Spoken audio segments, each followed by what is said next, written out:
Hi guys, so a few days ago, Taoiseach Leo Varadkar was answering questions to the media ahead of a meeting with Prime Minister Rishi Sunak. He made a statement that has upset many in Britain, in particular Brexit supporters.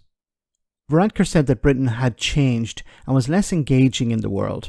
He cited a few examples such as Brexit, international aid, and talk about no longer upholding the European Convention on Human Rights, which would in essence mean leaving the Council of Europe. This would put the UK in a position Russia currently finds itself. Have a listen.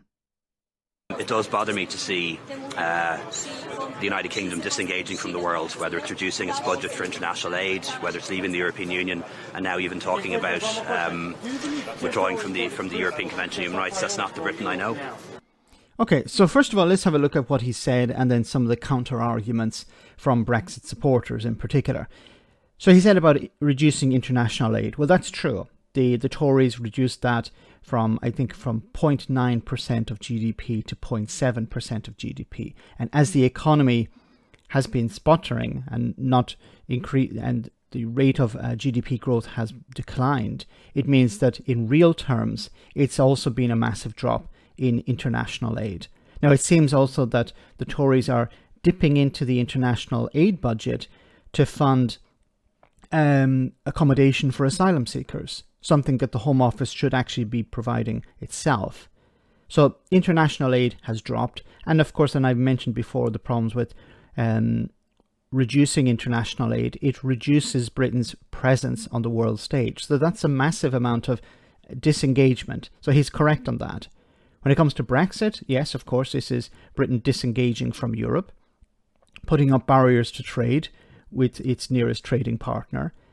And finally, the European Convention on Human Rights, if the UK were to leave the Council of Europe, it would find itself in a position like Russia. And Russia, of course, has disengaged internationally and disengaged in Europe in particular. I don't see that actually happening. I think the political consequences for the Tories would be dire. And unless they do this, attempt to do this before the general election in order to destroy Britain's reputation so that when Labour take over, it's another poison chalice, not just the economy, but politically. They could attempt to do that, but I don't really see that happening because of the impact it would have on the Good Friday Agreement, and there's no appetite.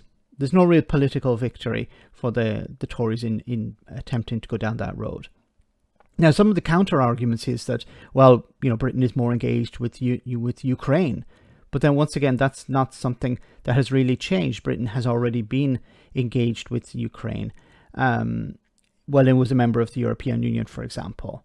It was providing training and equipment to the Ukrainian government since 2014.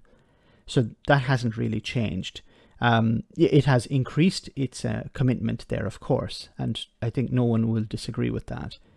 On trade, they're talking about CPTPP. This is engagement in the world. Well, this is an attempt to replace disengagement from Europe. So you're not engaging more with the world. You're disengaging from one part of the world and attempting to replace it with more engagement in another. When we talk about engaging with the world, we talk about everywhere, not disengaging one and trying to replace it with another, when, of course, that will not happen. Other examples Brexiteers have given is taking in asylum seekers from Hong Kong, from Afghanistan in the past, and of course Ukraine. But once again, other countries are doing this, and it's something that is not really related to the other disengagement. Yes, so this is in a sense engagement with these countries, but this is not really what Leo Varadkar is talking about. Did he insult Britain? Let me know in the comment section, guys, what you think. As always, your comments are greatly appreciated. Thanks a lot.